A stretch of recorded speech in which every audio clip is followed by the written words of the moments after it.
The confession came out wrong. That was the thing Elara would remember later, when everything had already shattered and reformed into something she never could have predicted. She meant to whisper it to Ronan, the sandy-haired beta, who had been sneaking her extra bread rolls from the kitchen for 3 years, the one whose scent of dried hay and soap she had convinced herself was the bond. She meant to lean close during the bonding ceremony, when the music from the string quartet swelled loud enough to cover her words, and finally say what she had been rehearsing in the mirror of the servants' washroom for 6 days straight. Instead, she turned to the wrong wolf. The great hall of Ironmere Pack smelled the way it always did during ceremonies. Beeswax candles melting in iron sconces, pine boughs draped across the rafters, their needles browning at the tips, because someone always hung them 2 days too early. Roasted venison from the spit in the courtyard, the fat popping and hissing, even from 50 yards away. And underneath it, all the metallic bite of dominance from the 100 wolves packed shoulder to shoulder in their formal attire, every one of them more important than Elara would ever be. She stood near the east wall between a stone column and a tapestry so old the hunting scene woven into it had faded to ghosts.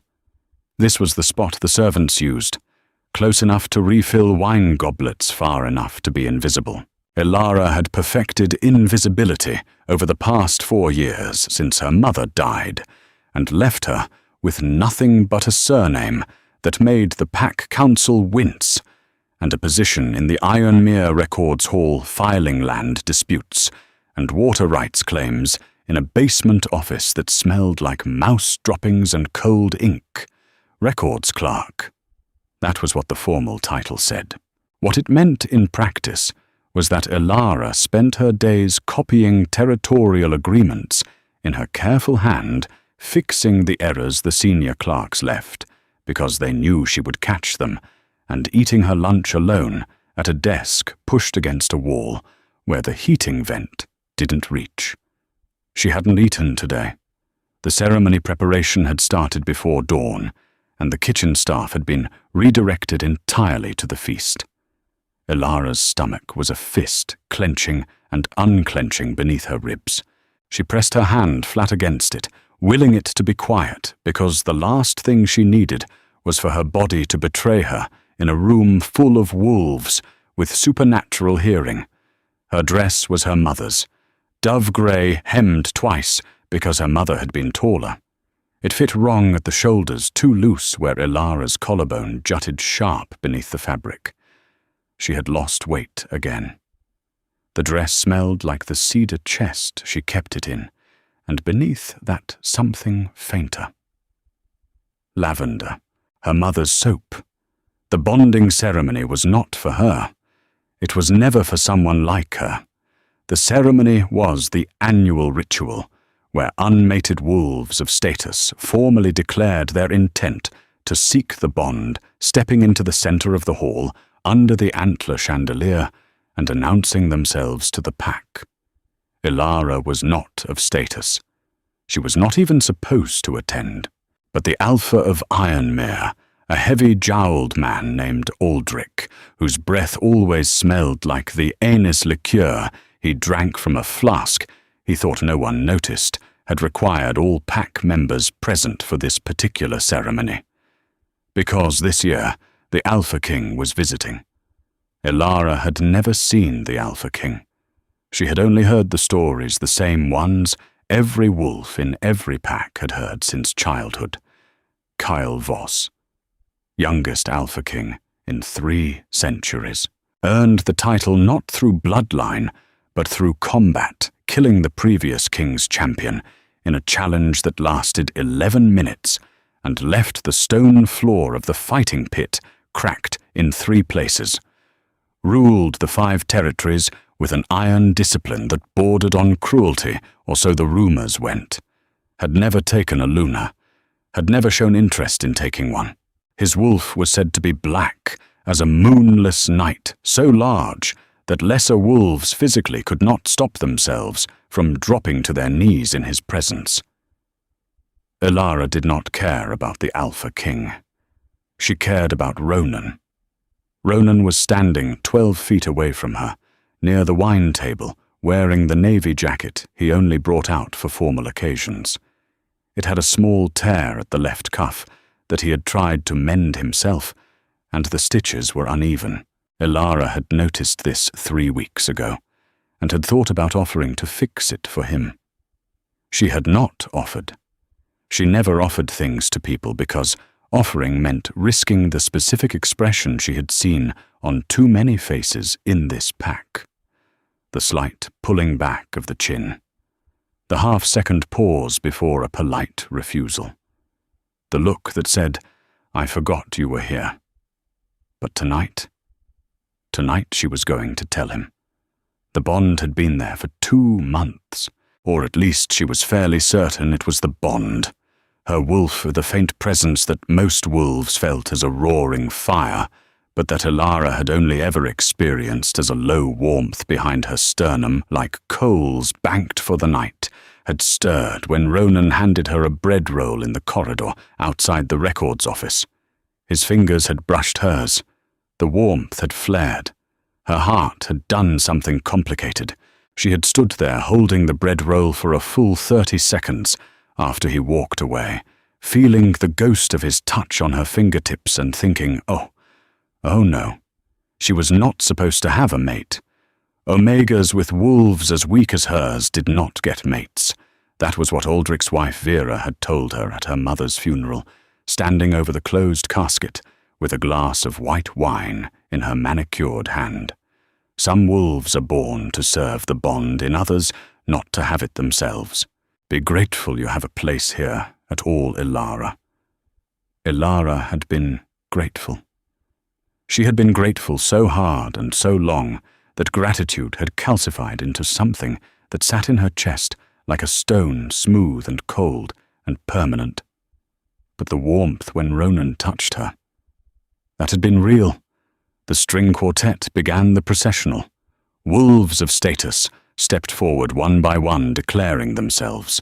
A tall female with auburn hair and the confidence of someone who had never filed a land dispute in a basement. A pair of twin brothers from the warrior class, their arms thick as Elara's thighs. A young widow who had lost her first mate to the border wars and stood with her chin lifted and her eyes dry, and Elara respected her for that, for the steel in her spine. The crowd shifted. Elara saw her opening. Ronan was only 8 feet away now, his back to her watching the proceedings. She could slip between the column and the broad back of a warrior whose name she did not know. She could reach Ronan. She could lean close. She could say it. She moved. The crowd shifted again. Someone stepped sideways. The warrior she had been planning to slide past turned at exactly the wrong moment, his elbow catching her shoulder and spinning her 45 degrees off course. Elara stumbled. Her hand shot out and caught the arm of the person next to her, the person she thought was Ronan, because the navy jacket was right there, dark fabric under her fingers. Except the arm under her hand wasn't Ronan's. It was harder, denser. The muscle beneath the fabric felt like braided steel cable, and the jacket was not navy. It was black, pure, absolute black, the kind of black that expensive fabric achieves when it is dyed 3 times and pressed with steam until it holds no light at all. Elara did not look up. She was already speaking. The words she had rehearsed 6 days in a row came tumbling out in a breathless whisper because she had committed and her body was on autopilot, and the fear of stopping was greater than the fear of continuing. I know this is insane, and you probably do not feel it back, but I have to tell you. The bond. I feel it. Every time you are near me, my wolf wakes up and I cannot breathe right, and I know I am nobody. I know I am just the records clerk, and you are everything I am not. But the bond does not care about status, and I cannot keep pretending I do not feel it." She stopped. The arm under her hand had not moved. The great hall had gone very, very quiet. Not the quiet of a pause between songs. The quiet of 200 wolves holding their breath at the same time. The quiet that happens in the forest half a second before a predator strikes. Ilara looked up. The face she saw was not Ronan's. The jaw was cut sharper, shadowed with stubble so dark it was almost blue-black. The cheekbones sat high and brutal. A scar ran through the left eyebrow, thin and white, the kind made by a blade, not claws. The nose had been broken at least once. The lips were pressed together in an expression that was not anger, not amusement, not anything she could read. And the eyes. The eyes were amber. Not the soft amber of honey or autumn leaves. Amber like molten metal. Amber like the last light before a fire consumes the wood. Kael Voss, the Alpha King. She had just confessed her mate bond to the Alpha King of the 5 territories. Her hand was still on his arm. She ripped it away, as if his sleeve were made of lit coals. The blood drained from her face so fast, she felt it go, felt the cold rushing in from her extremities, to pool in the hollow of her chest. Her vision swam. She thought she might faint, and the humiliation of that of collapsing in front of every wolf of importance in Ironmere was the only thing that kept her knees locked. As she started, the Alpha King didn't blink. That was wrong. That was not right. She had made a mistake, a catastrophic, life-ruining mistake, and the Alpha King was supposed to be looking at her with the pulling back of the chin, the half-second pause, the look. Instead, he was looking at her, the way she imagined a wolf looked at something it had been tracking for miles through snow, that final moment when the wind shifted and the scent hit full force. His nostrils flared, barely, a millimeter of movement. But she saw it, and then she smelled it, not Ronan's dried hay and soap, something else entirely. Black pine resin, the kind that bleeds from the heartwood of old-growth trees. Wood smoke, but not campfire. Smoke, the deeper, sharper smoke of a forge, where metal is being shaped by force. And underneath those, something she had no name, for something that was not a scent at all, but a frequency, a vibration in her chest cavity that resonated with the low warmth behind her sternum and turned it into a blaze. Her wolf, the weak little wolf that had never been more than coals, erupted. Ilara gasped. Her hand flew to her chest. The heat spread through her like a cracked dam, rushing through her veins, flooding her fingers, her throat, the backs of her eyes. She could feel it. The bond. The real bond. Not the gentle stirring she had felt with Ronan. This was the thunderclap, the recognition, the thing every wolf story, and every pack elder, and every sappy romance novel in the Ironmere library described, and none of them had gotten it right, because none of them had mentioned that it hurt. It hurt like a muscle cramping after years of disuse. It hurt like blood returning to a limb that had been numb so long you forgot it was part of your body. She staggered back. Her shoulder blade hit the stone column behind her, and the cold of the stone through her mother's thin dress was the only thing that felt real. The Alpha King's hand moved. He caught her wrist. Not hard, not rough, but absolute. The way you catch something precious that is falling.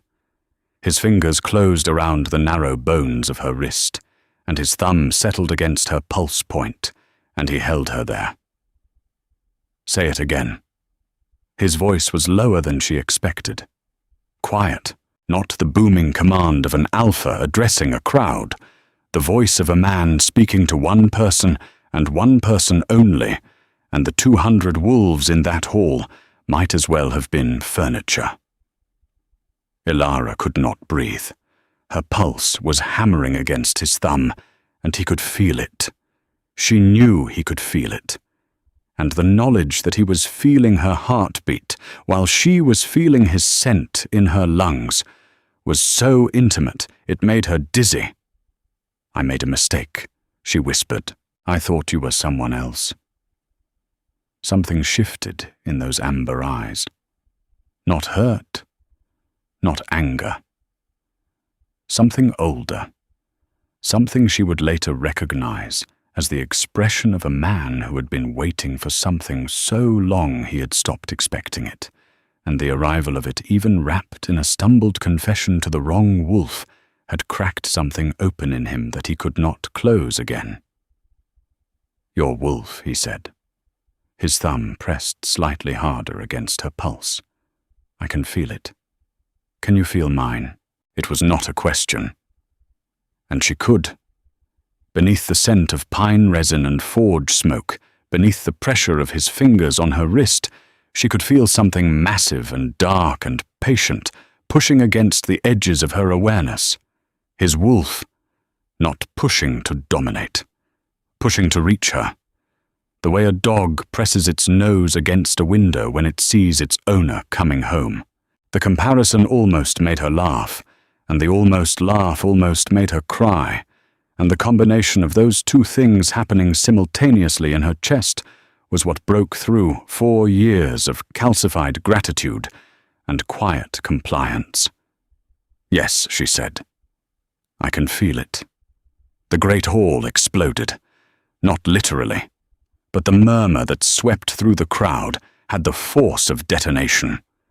200 wolves whispering at once, the sound layering and building until it was a wall of noise. Elara caught fragments. Omega. Records clerk. The Alpha King. Impossible. Mate Bond. That little nothing from the basement office. Aldrich was pushing through the crowd. She could hear his heavy footsteps before she saw him, the thud, thud, thud of a man who was accustomed to making the floor shake when he walked. He broke through the ring of bodies that had formed around Elara and the Alpha King, his face, the color of raw meat, the anise on his breath, preceding him by 3 feet.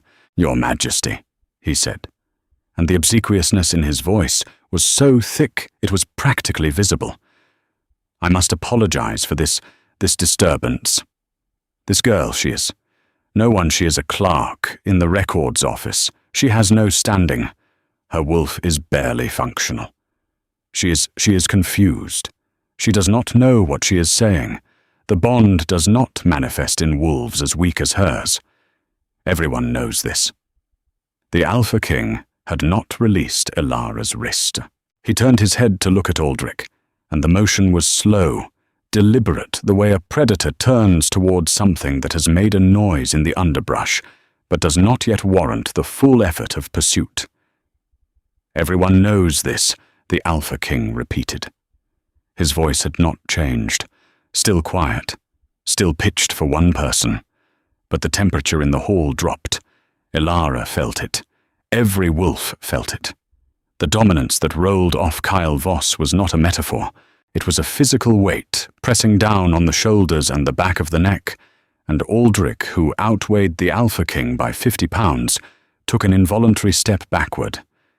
Then Aldrich did something that Elara would think about for a long time afterward. He glanced at her. Just a glance. Half a second. And in that half second, she saw something in his eyes that was not contempt or anger or embarrassment. It was fear, but not fear of the Alpha King. Fear of her. Fear of what it meant if the Omega clerk in the basement could bond with the most powerful wolf alive. Fear that everything he had built his authority on, every hierarchy, every ranking, every careful system of who mattered and who did not, was wrong. He looked away. The moment passed. "With respect, Your Majesty, the girl should be removed. She is causing a scene. The ceremony must continue." The Alpha King released Elara's wrist. She felt the absence of his touch like a door slamming shut. Cold rushed into the space where his warmth had been, but he had not stepped away. He had turned fully toward Aldrich now, and Alara could see the breadth of his back, the black jacket stretched across shoulders that seemed designed by someone who did not believe in moderation. He was between her and Aldrich. A wall. "You are telling me the Alpha King said to remove my mate from my presence." The word landed like a fist. Mate. Not suspected bond. Not possible connection. Mate. Claimed, declared, absolute. The murmuring stopped. Every wolf in the hall heard the word and understood its weight and its permanence. Aldrich's mouth opened, closed, opened again. He looked like a fish pulled from water, all the authority and bluster deflating in real time. Alara watched it happen and felt nothing. No satisfaction, no vindication. Just a hollow ringing in her ears and the afterimage of the Alpha King's thumb on her pulse point. "I did not know," Aldrich said finally, and his voice had shrunk to something she had never heard from him before. Uncertainty. The Alpha King studied him for a moment that stretched like taffy. Then he turned back to Alara. She was still pressed against the column. Her mother's dress hung loose on her thin frame. Her hair dark brown and unruly, because she could never afford the keratin treatments the other females used, had come partially free from the braid she had done that morning. She was aware, painfully aware, of how she looked, the collarbone jutting above the neckline, the shadows under her eyes from the fluorescent lights in the basement office, the bitten-down nails, the flat shoes she wore because she stood on stone floors 8 hours a day, and heels were a cruelty she could not justify. She waited for the pulling back of the chin. It did not come. "What is your name?" he said. "Alara. Alara Vane." He said her name back to her. Just once. Alara, and the way his mouth shaped the syllables made it sound like a word she had never heard before. Not the name the senior clerks used when they dropped a stack of misfiled contracts on her desk. Not the name Aldrich's wife used when she wanted someone to refill the wine. Something else. Something that belonged to her. Alara Vane, the Alpha King said, "Come with me." She should have refused. She knew this even as her feet moved. Every rational thought she had was screaming that this was wrong, that Alpha Kings did not claim Omega Records clerks, that the bond she was feeling was some kind of malfunction, a short circuit in her defective wolf, that she would go with him, and he would realize the mistake within the hour, and she would be sent back to the basement with a story that would follow her for the rest of her life. But her wolf was not asking for permission. For the first time in 23 years, her wolf wasn't banked coals. It was a furnace. It was a wildfire. It was pulling her toward Cale Voss with a force that made her teeth ache, and resisting it would have been like resisting gravity. She stepped away from the column. She took his arm. His muscle tensed under her fingers, then relaxed deliberately, as if he was consciously choosing not to be made of stone for her. They walked through the great hall together, the Alpha King and the records clerk, and 200 wolves parted before them, like water before the prow of a ship, and Alara kept her eyes forward, and her spine straight, and her hand on the arm of a man she had known for 90 seconds, and already could not imagine not touching. Behind them, Ronan stood by the wine table, holding a bread roll he had been saving for her watching her leave, with an expression she would never see, because she did not look back. The Alpha King's quarters in Ironmere were on the 3rd floor of the East Wing, a suite of rooms that Aldrich had prepared with the desperate thoroughness of a man trying to impress a god. Alara noticed the details because noticing details was what she did. Fresh-cut pine in crystal vases, the water already clouding because someone had forgotten to strip the lower needles. A fire burning in the hearth, the logs stacked in the crosshatch pattern that looked decorative, but actually burned less efficiently. A tray of food on the side table, cheeses and cured meats, and a small pot of honey, the good kind, the dark amber wildflower honey from the eastern territories that cost more per jar than Elara earned in a day. She was so hungry she could smell the honey from the doorway. The Alpha King closed the door behind them. The sound of the ceremony below became muffled, distant. Elara stood in the center of the room and did not know what to do with her hands. He did not cross to her immediately. That surprised her. Everything she had heard about Alpha Kings, about the possessiveness, the inability to tolerate distance from a newly discovered mate, suggested he should be closing the gap, caging her against walls, pressing his nose into her neck to breathe her scent. Instead, he walked to the side table, picked up the tray of food, and brought it to the low table in front of the fire. "Sit," he said. "Eat." She stared at him. "You have not eaten today. I can hear your stomach." He said it without embarrassment, without the delicacy most people used when pointing out someone's body. A simple observation. Fact. Elara sat. She reached for the cheese. Then she stopped because her hands were shaking, and she did not want him to see her hands shake. He sat across from her.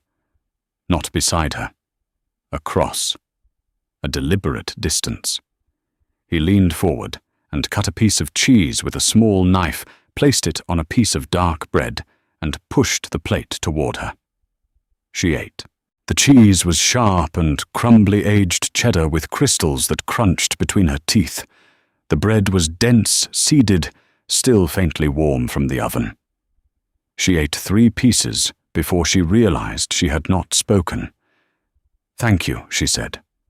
He watched her eat with an expression she could not read. Not hunger, not pity. Attention. The complete undivided attention of someone who had spent years in rooms full of people trying to get his attention, and was now choosing to give all of it to a woman eating cheese. "You said you thought I was someone else," he said. "Who?" Elara swallowed. "A beta named Ronan. He works in the kitchens. He has been kind to me." "Kind," the Alpha King repeated. "He brings me bread sometimes, when I forget to eat, or when the kitchens are already closed by the time I finish in the records office." Something moved behind Kyle's eyes. Not jealousy, which she had expected. Something colder. Calculation. "Your pack does not feed you. I feed myself. The schedule is difficult sometimes. The records office closes late, and the kitchens—" He held up a hand. She stopped. "Your Alpha. Eldrick. He has an Omega member of his pack who works through meals regularly enough that another wolf has taken to smuggling her bread. And he does nothing. It was not a question. She answered it anyway. He does not know. I do not think he notices me very much." The Alpha King leaned back in his chair. The firelight carved shadows under his cheekbones, turned the scar through his eyebrow into a white thread against bronze skin.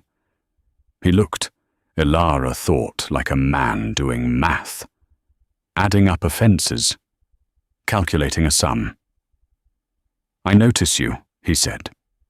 The words were simple. They should not have hit as hard as they did.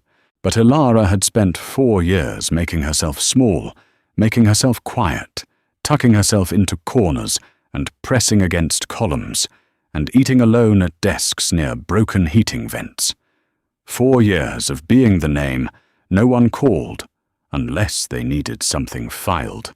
4 years of learning that the safest way to exist in Ironmere was to exist as little as possible. And now the most powerful wolf alive was looking at her with those molten amber eyes and saying, "I notice you." And her wolf was howling in her chest, actually. Howling a sound she felt in her ribs like the reverberation of a struck bell. And she was terrified. She stood up. "I need to go." The Alpha King didn't move. "Sit down, Alara. You do not understand. This is not. I am not what you think. My wolf is barely there. The pack healers tested me when I was 13, and they said my wolf was the weakest they had ever documented. I cannot shift fully. I have never shifted fully. I get part way, and then it stops. And I am stuck. I am this half thing, neither wolf nor human. And whatever you felt downstairs, it is not going to be what you want." She was breathing hard. The words had come out in a rush, each one a stone she had been carrying for a decade, and setting them down did not make her lighter. It made her feel stripped, exposed. Like the moment when you finally clean out the wound and realize it is deeper than you thought. The Alpha King stood. He moved slowly the way you move around a frightened animal, and she hated that she noticed the care in it and was grateful for it simultaneously. He stopped 2 feet from her, close enough that his scent wrapped around her like a second atmosphere. Pine resin, forge smoke, that nameless frequency that made her wolf press against the inside of her skin. "The healers who tested you," he said. "What method did they use?" She blinked. "The standard aura reading. They press their palms against your chest and measure the wolf's resonance." He nodded slowly. "And your pack healers, they were trained here, in Ironmare." "Yes, the standard aura reading measures dominant wolf energy," he said. "It was designed to identify wolves who would make strong warriors, strong alphas, strong betas. It does not measure what you have." Alara stared at him. "What do I have?" He raised his hand, slowly, gave her time to pull away. She did not. His palm settled against her sternum, over her heart, over the place where her wolf lived, like a furnace she had only just discovered. His eyes closed. The world went very quiet. Alara felt his wolf reach for hers, not the aggressive probe of an alpha asserting dominance. Something gentler, an inquiry, a question posed not in words but in warmth, in pressure, in the slow, steady beat of his heart, transmitted through his palm into her chest. Her wolf responded. What happened next would take her weeks to fully understand. In the moment, she experienced it as heat, enormous, rolling, oceanic heat, starting where his hand met her body and radiating outward until she could feel it in her toes, in her scalp, in the spaces between her vertebrae. Her wolf, the weak wolf, the defective wolf, the coals banked for the night wolf, uncoiled. It was not small.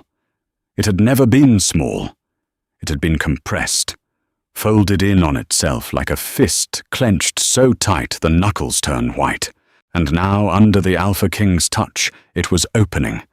And what was inside was not the feeble flicker the Ironmare healers had measured. It was something vast and silver and burning. Kyle opened his eyes. "There it is," he said. His voice was rough, changed, not the controlled quiet of the man in the great hall. Something raw, as if her wolf's unfolding had unfolded something in him too. "What is that?" Alara whispered. "What is happening? Your wolf is not weak. It is a submissive wolf, a true submissive. The rarest classification in our kind." His hand was trembling against her chest. She could feel the fine vibration of it. 1 in 10,000 wolves is born with submissive energy. The Ironmere healers would not have known. The standard test reads submissive energy as absence. They looked at you and saw nothing because they did not know what they were looking at. She shook her head. "That is not possible. Submissive wolves are legend," he finished. "Myth. The kind of story old wolves tell around fires when the moon is full. Except they are not. I have met 2 in my life. One was my mother. The other is standing in front of me. Ilara's vision blurred. Not tears. Not yet. Her body was overwhelmed, processing too many signals at once. The heat of her wolf, the pressure of his hand, the scent of him, the low gravel of his voice, saying things that rewrote the last decade of her life. What does it mean? She managed. It means your wolf does not fight. It heals, it calms, it anchors. A pack with a true submissive is stronger than a pack with 10 alpha warriors, because a submissive holds the bonds together. Every wolf near you is more stable, more grounded, more themselves. You are not the weakness the Ironmere pack thought you were. You are the reason their pack holds together at all, and they do not even know it. He removed his hand. The absence of his touch was a physical ache. Ilara pressed her own hand against her chest, feeling the aftershock of her wolf's awakening, the way you feel the ringing in your ears after a bell stops tolling. The Alpha King stepped back. He turned to the fire. She watched his profile, the hard line of his jaw, the way the scar caught the light. "You said you are not what I want," he said. "You are wrong. But I will not claim you tonight. Not until you understand what you are. Not until you choose it." Ilara opened her mouth, closed it. "There is a bed in the next room," he said. "Sleep. We will talk in the morning." His mouth curved, the barest ghost of a smile. "I will not leave. My wolf would tear through the wall if I tried." She should have argued. She should have insisted on returning to the servants' quarters, to her narrow cot with its thin blanket and the draught from the window that never properly latched.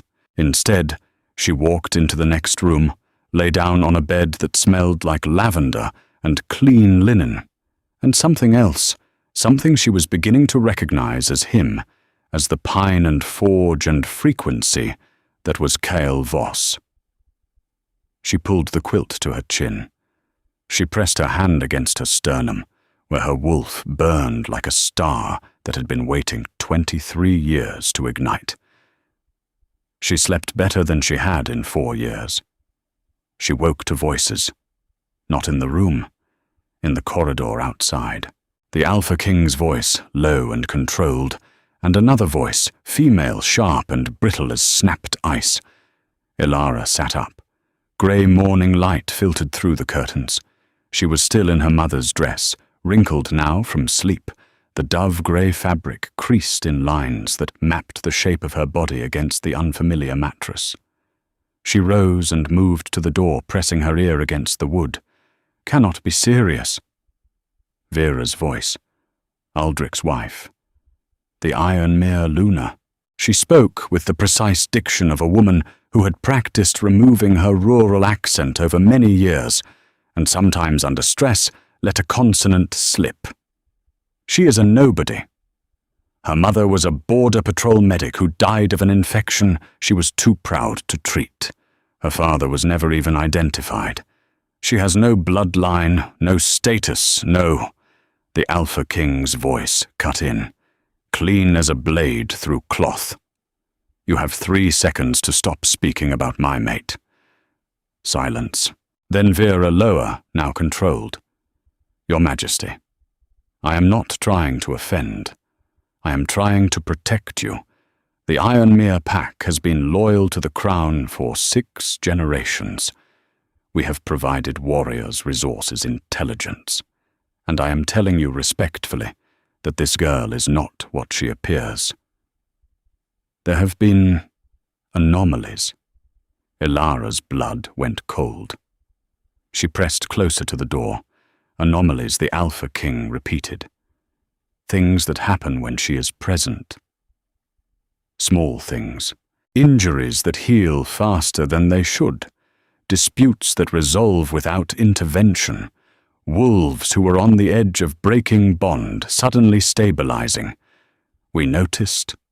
We have been watching. You have been watching her for 3 years. Aldrich wanted to report it to the Crown, but I advised against it. I thought we could manage it, use it. If a submissive's power is unconscious, it can be directed, channeled. The pack has benefited from her presence without her knowing, without her consent. If we reported her, the Crown would take her, and we would lose the advantage. The silence that followed was the loudest thing Elara had ever heard.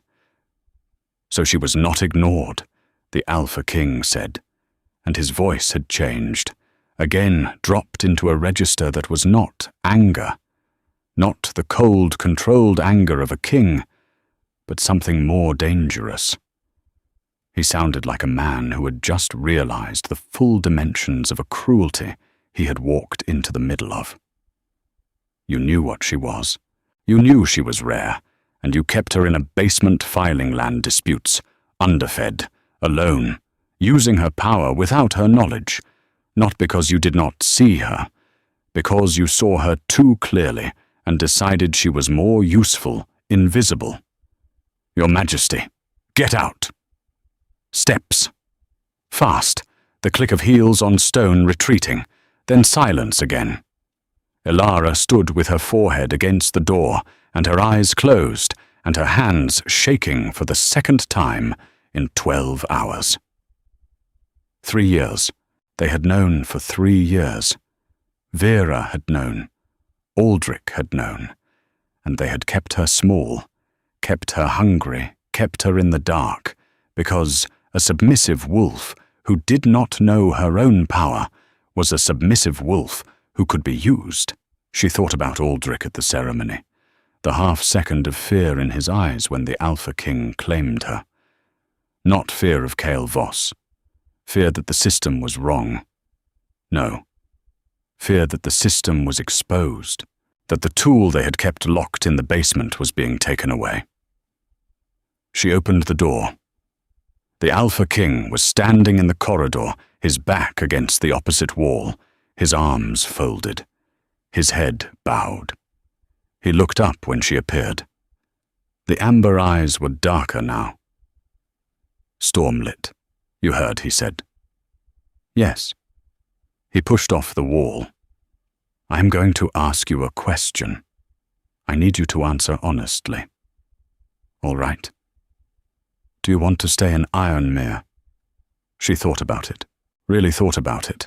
Not the automatic yes of a wolf who had been taught that belonging to a pack was survival, and survival was everything.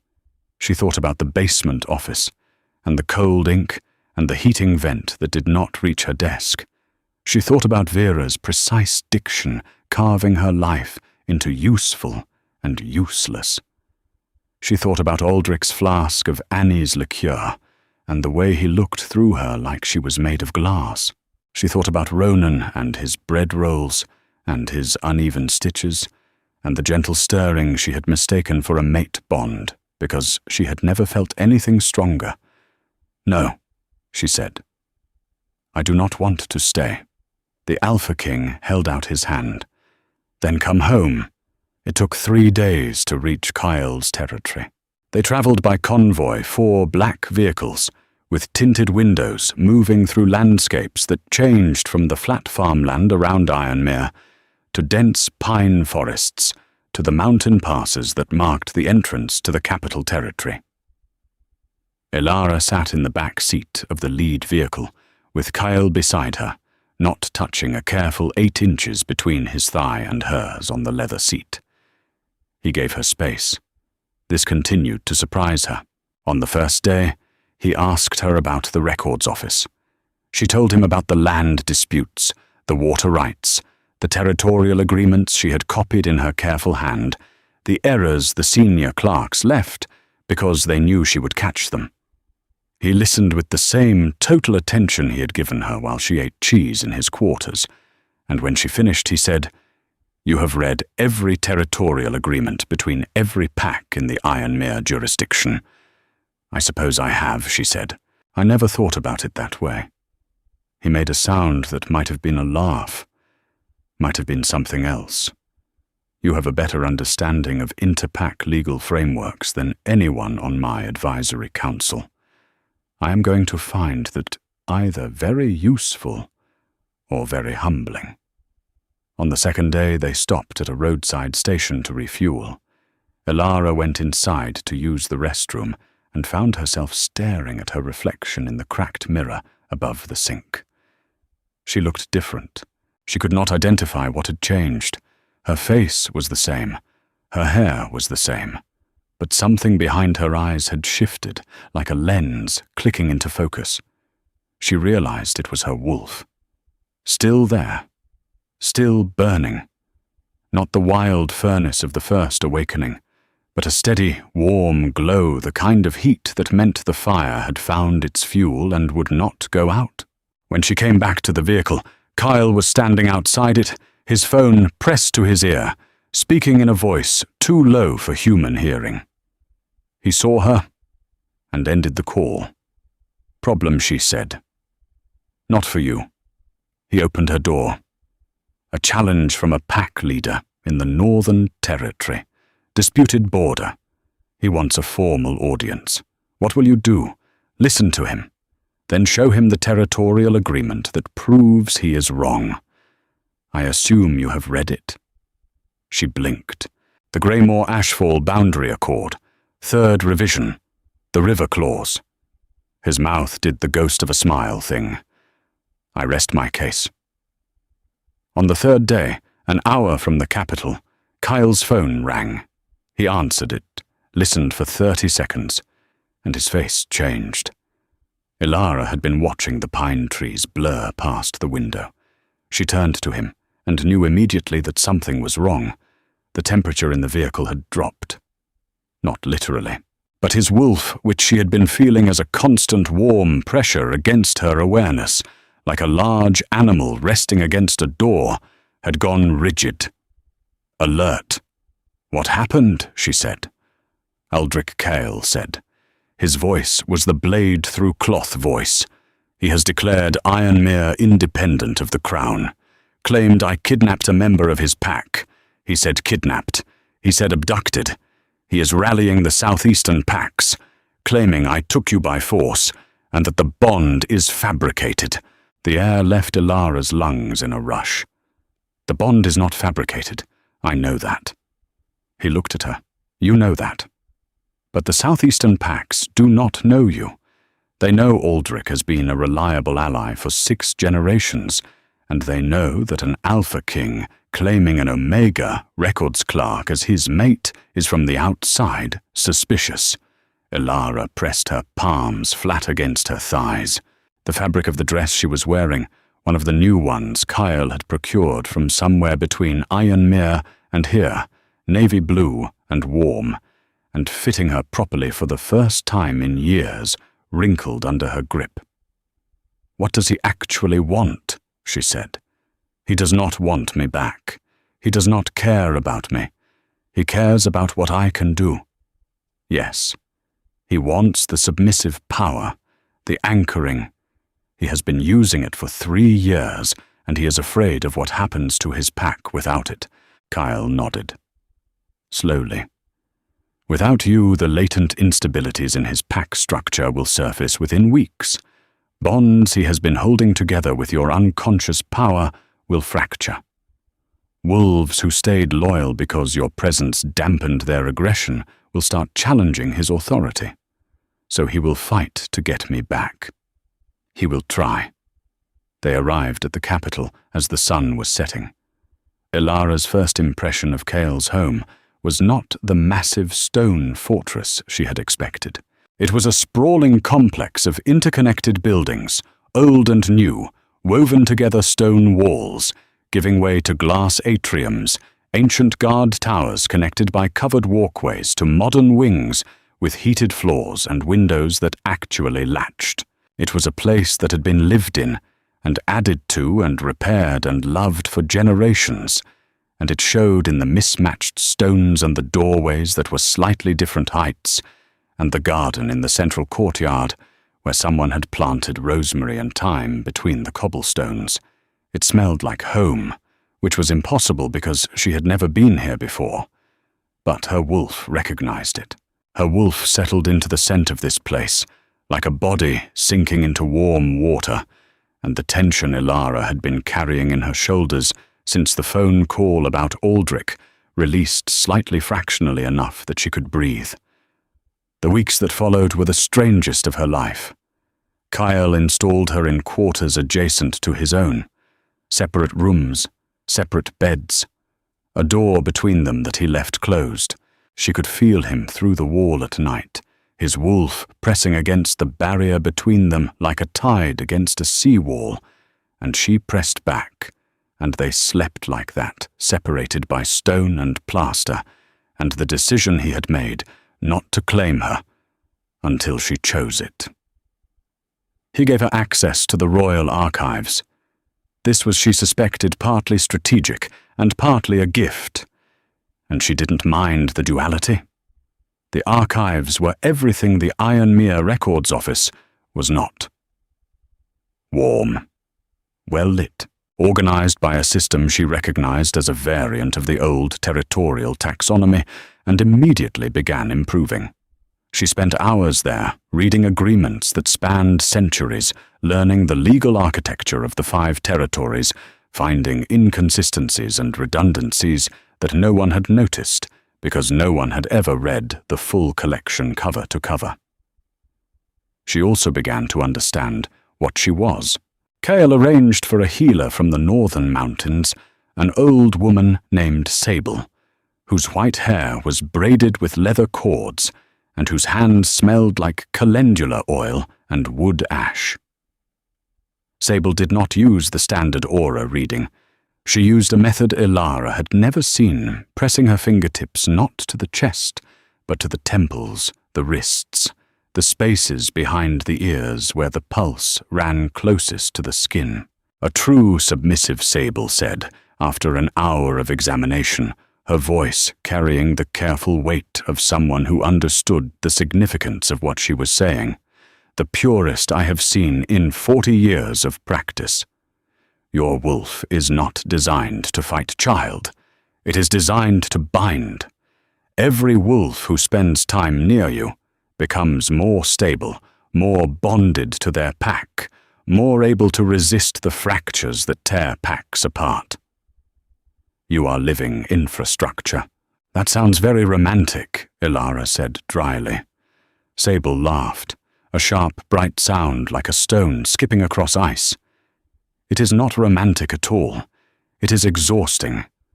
Your wolf has been working unconsciously for years, holding the Ironmere pack together, and you have been paying the cost in your body. The weight loss, the fatigue, the wolf that seemed too weak to shift. It was not weak. It was spent. Every ounce of energy was going into the pack bond, and there was nothing left for you. Ilara sat with that information in Sable's examination room, which smelled like calendula and beeswax, and the slightly metallic scent of the medical instruments laid out on a cloth. She sat with it, and felt the shape of her past 4 years rearrange itself around a new axis. The exhaustion, the hunger, the wolf that would only rise part way when she tried to shift, leaving her stranded in a half-form that ached in every joint. Not deficiency, depletion. She had been running on empty for years, and nobody had told her because the people who knew had decided she was more useful, empty. She found Cale in his study that evening. He was standing at the window looking out at the courtyard garden, where the rosemary was silvered with frost. A stack of intelligence reports sat on his desk, each one detailing another southeastern pack, declaring solidarity with Aldrich. The rebellion was growing. 6 packs now, enough to pose a real threat. Sable told you, he said, without turning. Yes. He turned then. The last of the sunset caught the amber in his eyes and set it burning. Are you angry? I do not know what I am. She sat in the chair across from his desk. The leather was warm, broken in-shaped by years of other bodies. I think I am angry. but it is buried under something else. Under the fact that I do not know how to be angry at people who fed me and housed me and gave me a job and a place in the pack, even if they were using me. Even if the feeding was barely enough and the housing was a room with a broken window latch and the job was a basement with no heat, they still gave it to me when they could have thrown me out. Kyle crossed the room. He knelt in front of her chair. The Alpha King of the 5 territories on his knees on the stone floor of his study, looking up at her. That is not generosity, he said. That is maintenance. You maintain a tool.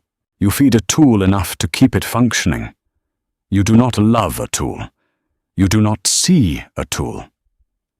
She looked at him, at the scar through his eyebrow and the jaw that could have been carved from granite, and the eyes that were at this distance not just amber, but flecked with gold, and the gold caught the firelight and threw it back. You keep saying you see me, she said, but you have known me for 5 days. His hand found her knee. Not possessive. Anchoring. I have known my wolf wanted you from the moment your hand touched my arm in that hall. I have known I wanted you since you sat across from me and ate 3 pieces of cheese before remembering to speak. I have known you were essential since you cited the Greymore Ashfall boundary accord from memory while standing in a gas station parking lot. 5 days is enough. I am not a patient man, Ilara. But for you I am trying. She covered his hand with hers. His fingers were rough, calloused from the grip of weapons she had not yet seen him carry. Warm. Aldrich is coming, she said. I know. He will bring the southeastern packs. He will say you stole me. He will demand I be returned, so his pack does not fracture without my power holding it together. I know. What will you do? Whatever you tell me to do. She stared at him. I am a records clerk. You are my mate. And you know the territorial law better than any wolf alive. So tell me. What does the law say? She closed her eyes. In the darkness behind her lids, the texts she had copied for 4 years in the basement of the Ironmere Records office, unspooled. Not dusty paperwork, not meaningless bureaucracy. A weapon. Article 12, she said. Section 3. The Sovereign Mate Clause. Any wolf whose mate bond is confirmed by independent healer assessment falls under the protection of the Sovereign's household, regardless of prior pack affiliation. The originating pack may not reclaim the individual. Any attempt to do so constitutes an act of aggression against the Crown. She opened her eyes. Kyle was smiling. Not the ghost, the real thing. A full, devastating smile that cracked open his face and made him look for one impossible moment young. There she is, he said. The War Council convened the next morning. Ilara attended. She sat at the table between Kyle's chief strategist, a scarred female named Maren, who communicated primarily through grunts and hand gestures, and the royal historian, an elderly wolf named Croft, who smelled like pipe tobacco and peppermint, and kept falling asleep during briefings. Ilara was the only person in the room who was not a warrior, a strategist, or a king.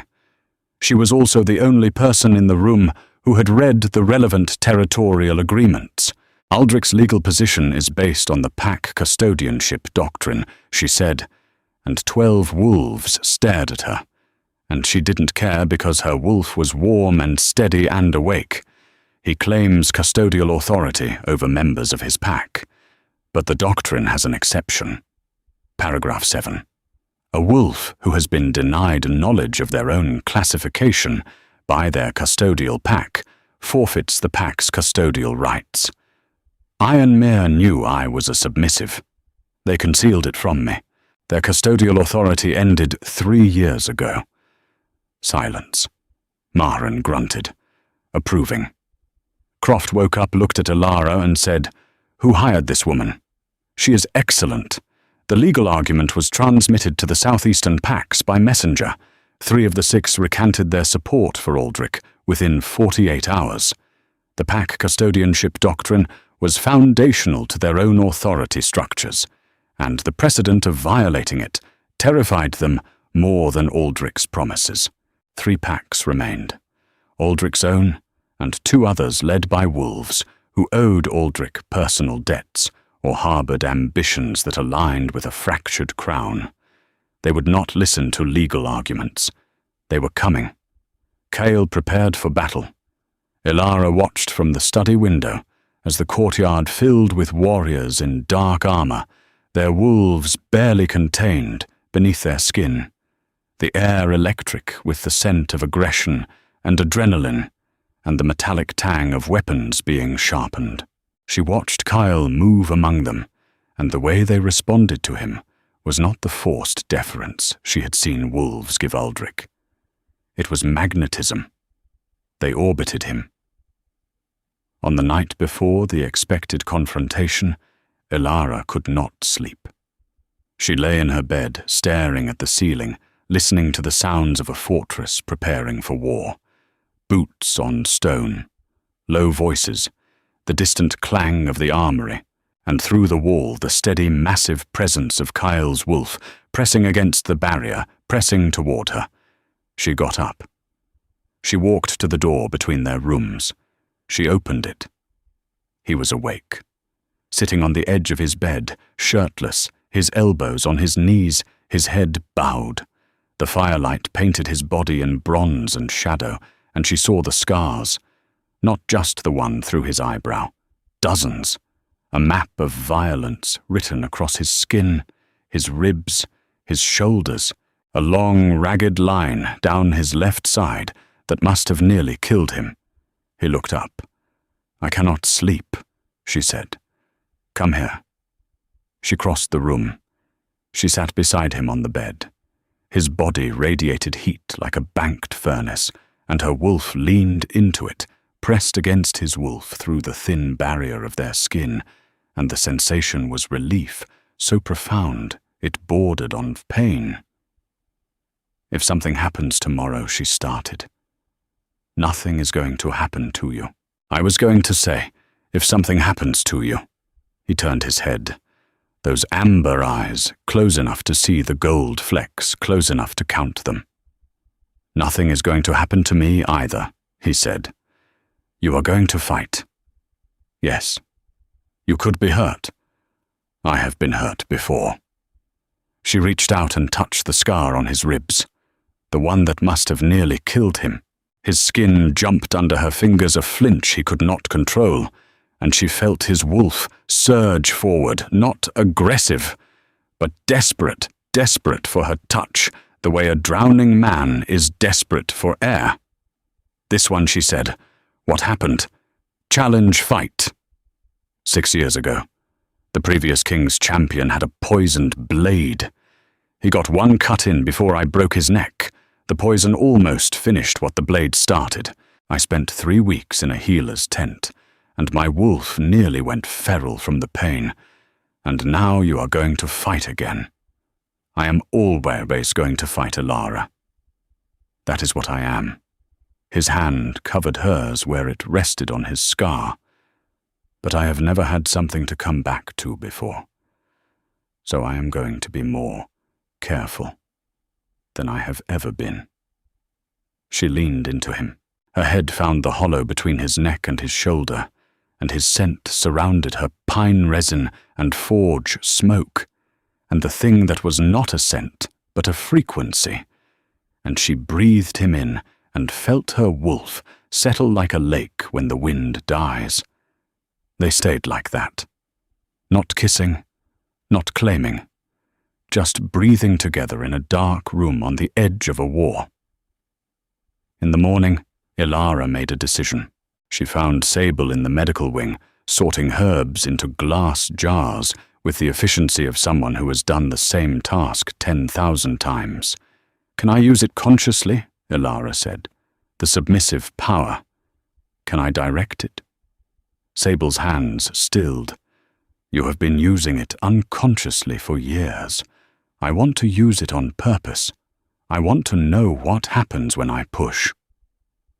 Sable looked at her for a long time. Then she set down the jar of dried chamomile and said, "Sit." They spent 2 hours on the floor of the medical wing.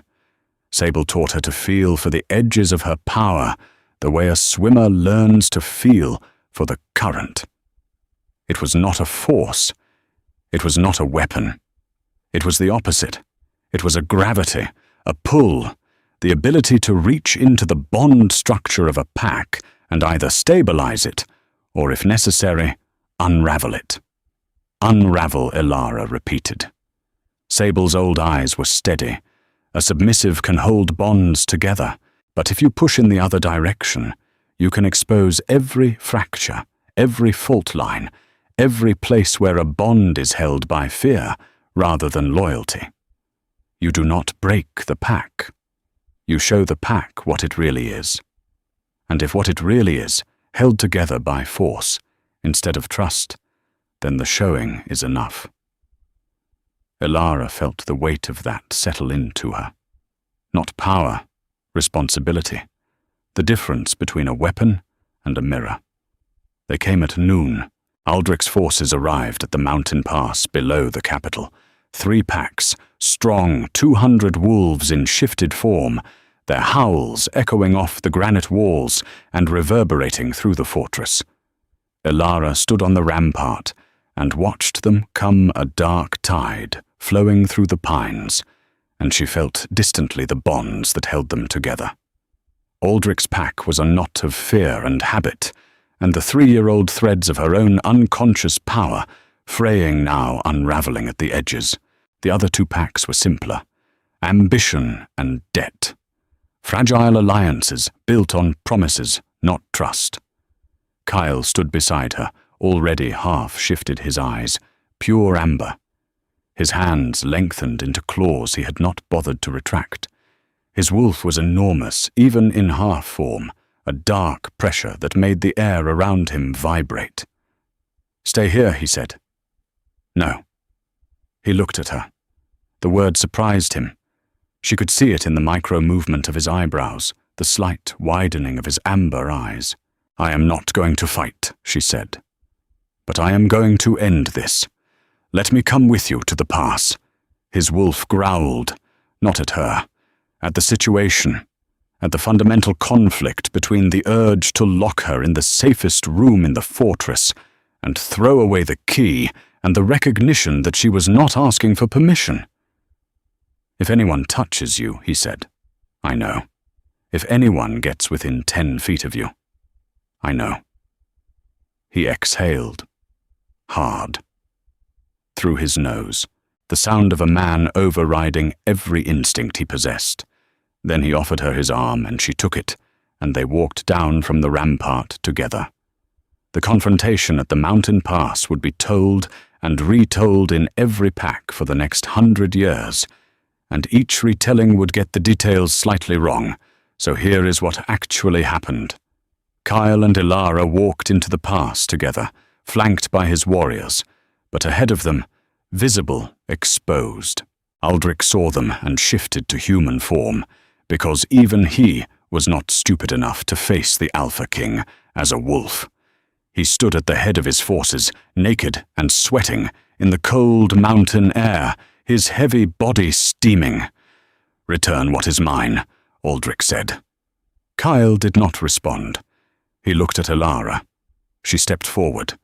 The pass was narrow stone walls, rising on either side, the ground packed hard by centuries of feet and paws.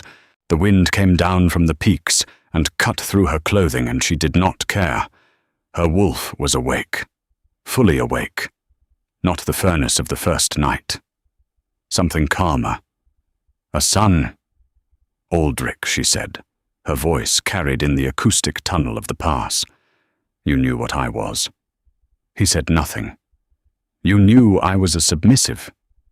You used my power to hold your pack together. You kept me ignorant and exhausted and small, because a tool does not need to know it is a tool. The wolves behind Aldrich shifted, not physically, something subtler, a change in attention. They were listening. Ilara reached inward, found the power Sable had taught her to feel, the gravity, the pull, and she pushed, not against the wolves, into them, into the bond structure of Aldrich's pack, the web of connections that held 200 wolves in loyalty to a man who kept an anise flask in his breast pocket and used an Omega as a battery. She didn't break anything. She showed them what was already there, the fractures, the fear that passed for respect, the habit that passed for loyalty, the silence that passed for peace. She illuminated it all the way. Sunlight illuminates dust in a room you thought was clean, and the wolves of Ironmere saw their pack clearly for the first time. A female near the front whimpered. An older male sat down heavily on his haunches, his ears flat, his eyes wide. A young warrior turned to look at Aldrich with an expression of dawning understanding, the specific expression of someone who has just realized the ceiling above them is not solid. Aldrich felt it too. Ilara saw it happen. The color drained from his face. His mouth opened. His hands, which had been fisted at his sides, opened and closed, grasping at an authority that was dissolving around him like sugar in rain. "Stop," he said. His voice cracked. "Stop it. You do not know what you are doing. I know exactly what I am doing. I am showing them the truth. That is all. If the truth is enough to break your pack, then your pack was already broken." The wolves of Ironmere began to sit, one by one, then in groups. They sat down on the hard ground of the mountain pass, and they stopped howling, and they looked at Aldrich with eyes that were not hostile, but also not loyal. They were the eyes of wolves who had just woken up from a very long sleep and were trying to remember where they were. The two allied packs watched this happen. Then they looked at each other. Then they turned around and left. Not a retreat, not a rout, a recalculation. Their alliance with Aldrich was built on the promise of his pack's stability, and that stability was evaporating in real time. They had no reason to fight. So they did not fight. They simply walked back into the pines. Aldrich was alone. Not alone. Vera was beside him. Ilara had not noticed her before, half hidden behind her husband's bulk. She was dressed impeccably even here, even at a would-be battle, her hair pinned, and her coat buttoned, and her hands clasped in front of her. But her face was undone. The careful mask of the Ironmere Luna was cracked, and underneath it was a woman in her late 50s who had built her entire identity on a hierarchy that a records clerk had just dissolved with a thought. Vera looked at Ilara, and Ilara, to her own surprise, felt something other than anger. She felt tired. She felt the 4 years of exhaustion that she now understood had been caused by this woman's decision to use her. And she felt the anger beneath the exhaustion, but she also felt something else. A flicker of recognition, because Vera had built her power the only way available to her, through control and manipulation, and the careful maintenance of systems that kept certain wolves on top and certain wolves in basements. She had done terrible things, but she had done them from the same desperation that Ilara had felt every day in the records office. The desperation of a wolf who believed that survival required being useful, and that being useful required someone else being used. It did not excuse anything, but Ilara saw it, and seeing it kept her from hating Vera entirely, which was its own kind of mercy. Aldrich fell to his knees. The motion was not voluntary. Kyle had not moved, had not spoken, had not done anything except stand at Ilara's side, with his half-shifted body radiating menace like a reactor radiating heat. But the combined weight of the Alpha King's dominance and the dissolution of Aldrich's pack bonds was too much for any wolf to bear standing. He knelt in the dirt of the mountain pass, and Elara saw the anise flask fall from his coat pocket and shatter on a rock, and the sharp licorice scent of it, mixed with the cold mountain air and the pine resin and the forge smoke, and it smelled like the end of something. Aldrich of Ironmere, the Alpha King said. His voice filled the pass like water fills a vessel. You are stripped of your title as Alpha. You are stripped of your territory. You are stripped of your custodial rights over every wolf in your pack. These wolves are now under the protection of the crown, and they will choose their own Alpha through proper counsel. If you resist, I will kill you where you kneel. If you accept, you will be permitted to live in exile.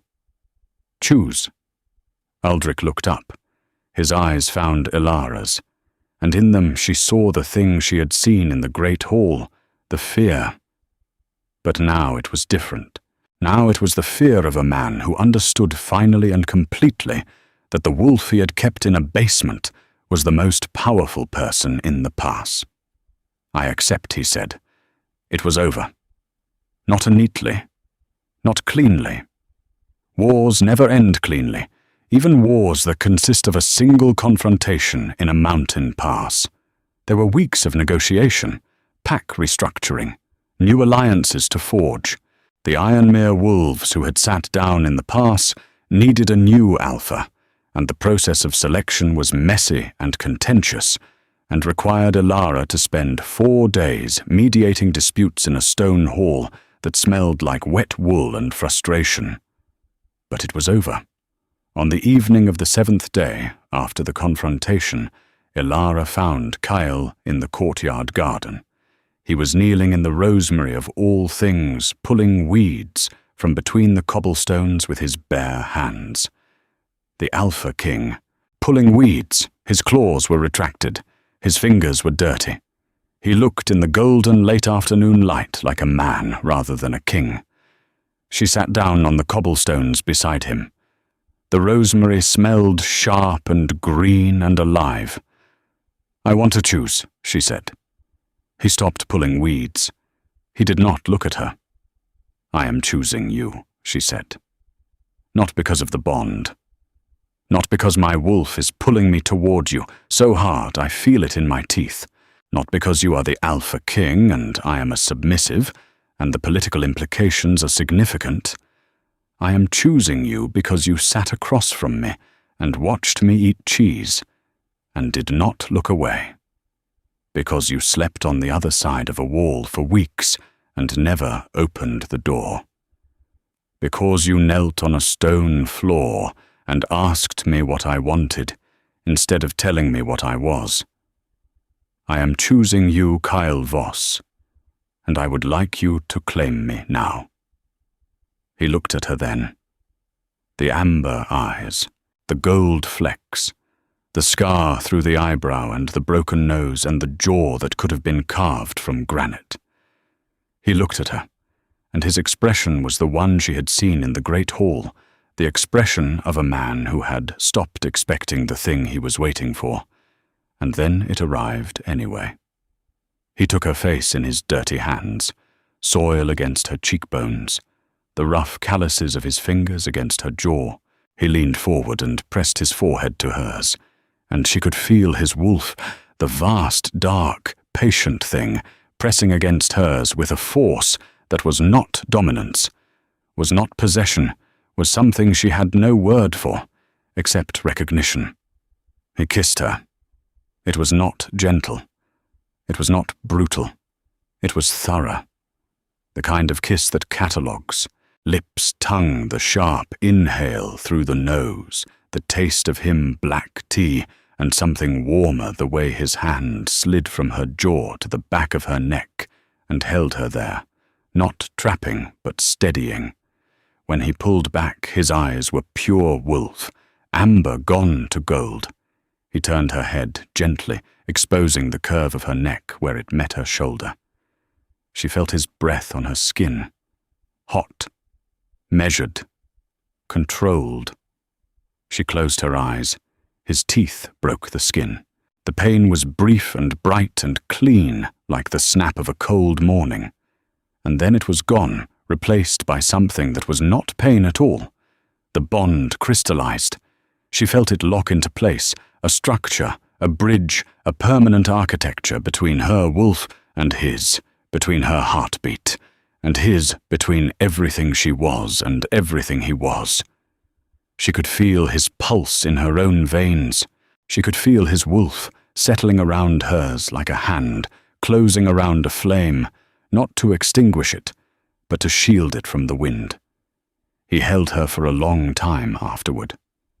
They sat in the rosemary with dirt on their knees, and the evening light turning the stones to honey, and her blood was on his lips, and his heartbeat was in her chest, and neither of them spoke, because there was nothing to say that their wolves were not already saying. The formal ceremony happened 3 days later, not because they needed one. The claiming in the garden had been real and binding and permanent, but Kyle's people wanted a celebration, and Elara, who had spent 4 years in rooms where no one celebrated anything, let them have it. The great hall of the capital was larger than Ironmere's.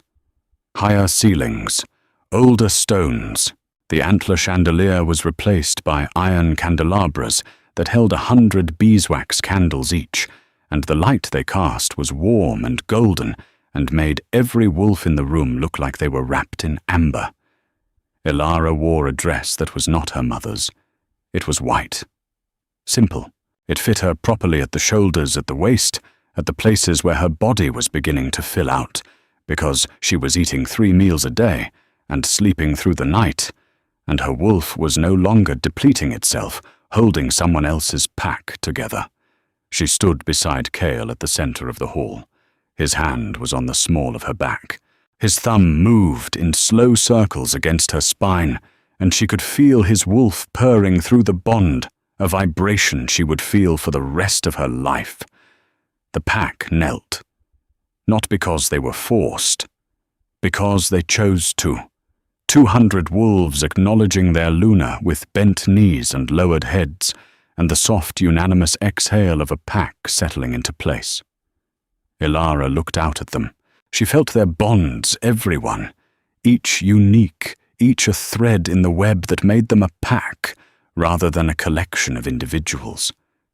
She felt the strength of those bonds, and the fragility, the places where they held firm, and the places where they needed tending. She would tend them. That was what she was. Not a tool, not a battery, a gardener, a weaver, the wolf who held the threads. Croft, the royal historian, was in the front row. He was awake for once, his rheumy eyes bright, pipe tobacco and peppermint. He caught Elara's eye and winked. Maren was beside him, arms folded, her expression unchanged from her permanent default of mild disapproval. But she had brought flowers, a small bundle of wild rosemary wrapped in leather cord placed on the ceremonial table without comment. Sable was in the back, watching with the satisfied expression of a healer who had diagnosed something correctly and was enjoying being proven right. Ronan was not there. He was still in Ironmere helping the new pack council restructure. He had sent a letter. It was short, 4 lines. I am glad you found what the bread rolls could not give you. Be well, Elara. The bread in the capital is better anyway. She had laughed when she read it. Then she had folded it carefully and placed it in the cedar chest with her mother's lavender-scented dress, because kindness, even insufficient kindness, even kindness that was not the bond, deserved to be kept. The ceremony ended. The feast began. Elara ate roasted venison and sharp cheddar and dark bread with seeds and a spoonful of wildflower honey, the dark amber kind, straight from the jar. Kyle watched her eat with the same total attention he had given her that first night in Ironmere, and when she caught him looking, he did not look away. Later, long after the candles had burned to stumps and the last wolves had drifted to their quarters, Elara stood at the window of the room she now shared with Cale. Their room. The courtyard garden was silver in the moonlight. The rosemary was frosted at the tips. The cobblestones were dark with cold. Kyle came up behind her, his arms wrapped around her waist, his chin settled on the top of her head. His wolf pressed against hers through the bond, warm and vast and permanent. She leaned back into him. His heartbeat thumped against her shoulder blade. Steady. Sure. In the garden below, in the crack between two cobblestones where they had knelt 7 days ago, a sprig of rosemary was growing that had not been there before. New growth, green and tender, pushing up through the stone into the cold night air. Elara pressed her palm flat against the glass. The cold seeped through.